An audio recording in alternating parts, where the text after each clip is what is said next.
मैं डॉक्टर गोविंद वल्लभ जोशी, नी arthroscopic surgeon हूँ। आज मैं बात करूँगा कॉस्ट ऑफ ACL। मेरे पास बहुत सारे पेशेंट आते हैं, बहुत सारे क्वेश्चंस आते हैं कि सर्जरी में खर्चा कितना होता है। एक बार अगर आपका ACL टीयर हो गया है और कंप्लीट टीयर है और आपको दिक्कतें हो रही हैं, नी इंस्टेबिलिटी हो रही है, तो फिर हमें सर्जरी की ज़रूरत पड़ती है, खासकर यंग एज ग्रुप में 20 से 40 के ऊपर इतनी ज़रूरत नहीं होती ACL की।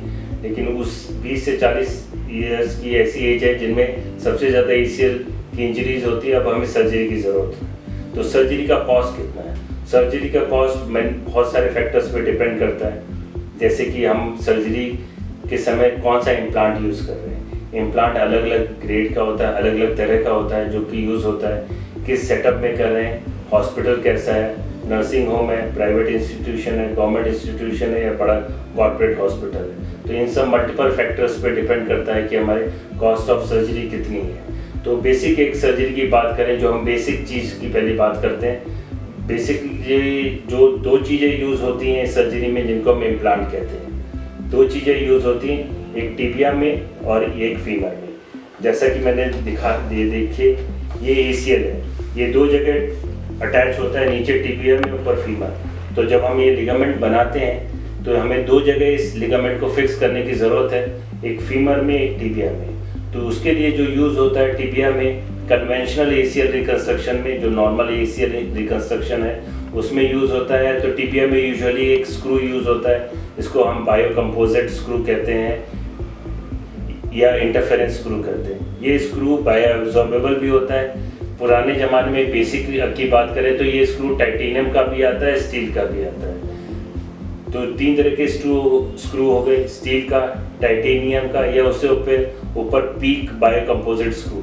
इस स्क्रू का फ़ायदा ये है कि ये अपने आप खुल सकता है। कौन सा बायो कंपोजिट स्क्रू खुल सकता है, अपने आप बॉडी में डिजॉल्व हो जाता है बोन में 1.5 से 2 साल पे। स्टील का और टाइटेनियम का स्क्रू कभी एब्जॉर्ब नहीं हो सकता, वो हमेशा घुटने में रहेगा, वो कभी एब्जॉर्ब नहीं हो सकता। ऐसे फीमर में भी हम स्क्रू का यूज़ कर सकते हैं, वो भी 3 तरह के, जैसे मैंने बताया, स्टील, टाइटेनियम या बायो कंपोजिट पीक स्क्रू।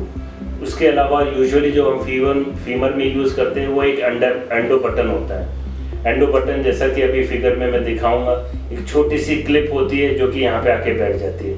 तो यूजुअल कन्वेंशनल ACL रिकन्स्ट्रक्शन में जो कि दूरबीन से करते हैं, उसमें फीमर में एक क्लिप लगती है, टिबिया में स्क्रू लगता है। तो जैसे बताया, जो सस्ते से सस्ता स्क्रू आता है 2-3 हज़ार का, स्टील का आता है, टाइटेनियम का 5,000। लेकिन ये bio absorbable screw usually imported screw आते हैं, अमेरिकन कंपनी के आते हैं, आर्थ्रेक्स और भी कई कंपनीज हैं जिनके ये यूज़ होते हैं। ये स्क्रू 20 से 25 हज़ार के होते हैं।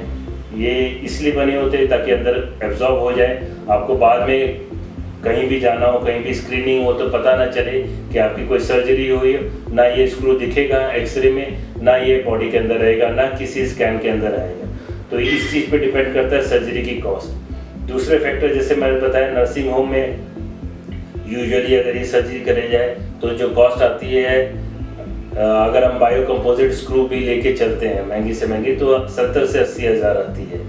अगर यही सर्जरी हम बड़े इंस्टीट्यूशन, एक्शन बालाजी टाइप के बड़े इंस्टीट्यूशन या प्राइवेट हॉस्पिटल या बड़े कॉर्पोरेट हॉस्पिटल में करते हैं तो इसकी सर्जरी का कॉस्ट होता है 1.5 लाख के करीब, 1.25 से 1.5 लाख के बीच में ये सर्जरी हो जाती है। उसमें भी कई फैक्टर्स हैं कि रूम की कैटेगरी क्या है और मल्टीपल फैक्टर्स है। तो बेस्ट इम्प्लांट के साथ अगर हम ये सर्जरी करें तो लगभग ये 1.5 लाख के करीब की सर्जरी होती है। 1.40 से 1.5 लाख के करीब का बिल आता है। इसी में जो लेटेस्ट टेक्निक है, all inside ACL reconstruction with fibre brace, with internal brace, जो कि आजकल मैं प्रेफर कर रहा हूँ। जितने भी एथलीट्स मेरे पास आते हैं उनकी जब मैं सर्जरी कर रहा हूँ तो आजकल मैं all inside ACL reconstruction with fibre brace, internal brace prefer करता हूँ। इसका फ़ायदा ये है कि आप तुरंत अगले दिन से खड़े होकर चलने लग जाते हो। महीने भर के अंदर आप तेज़ चलना, रनिंग, जिमिंग सब चालू कर सकते हो। लगभग आप 1.5 से 2 महीने बाद दौड़ रहे होते हो, नॉर्मल सारी एक्टिविटीज़ करने लग जाते हो।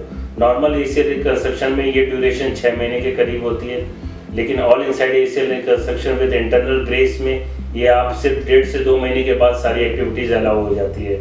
उसका फ़ायदा ये है कि जो हम इंटरनल ब्रेस लगाते हैं वो लिगामेंट को प्रोटेक्ट करके रहता है, हमेशा प्रोटेक्ट करके रहता है, ताकि दोबारा ACL रिकन्स्ट्रक्शन की ज़रूरत ना पड़े। कई बार ऐसा होता है कि दोबारा चोट लग जाए तो दोबारा ACL रिकंस्ट्रक्शन करने की ज़रूरत पड़ती है, लिगामेंट अगर टियर हो जाए।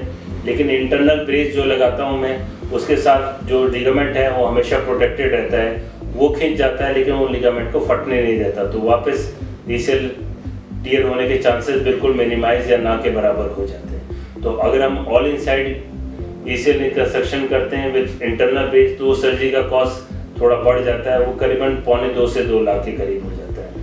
क्यों हो जाता है? उसमें कुछ स्पेशल इंस्ट्रूमेंट होते हैं जो कि जिसको हम फ्लिप कटर कहते हैं, वो फ्लिप कटर यूज़ होता है, इसलिए ये सर्जरी का कॉस्ट बढ़ जाता है। तो जैसा मैंने बताया, मैं एक बार फिर बताता हूँ, नर्सिंग होम में 70 से 80 हज़ार के बीच में, बड़े हॉस्पिटल में 1.5 लाख के करीब नॉर्मल कन्वेंशनल ACL, जिसमें कि हम बायो कंपोजिट स्क्रू करते हैं जो कि बॉडी के अंदर डिसॉल्व हो जाता है। अगर हम ऑल इनसाइड ACL रिकंस्ट्रक्शन की बात करें विद इंटरनल ब्रेस, तो उसका खर्चा लगभग 2 लाख रुपए के करीब है। Thank you.